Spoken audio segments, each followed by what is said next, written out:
শরীফ ওসমান হাদি কলিজায় ইমান, তার কলিজায় কোরআন, তার কলিজায় ছিল দেশপ্রেম। না এত মানুষ তার জন্য কাঁদবে কেন?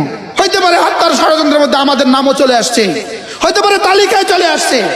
শরীফ ওসমান হাদি, এই যুবককে তোমরা হত্যা করেছ।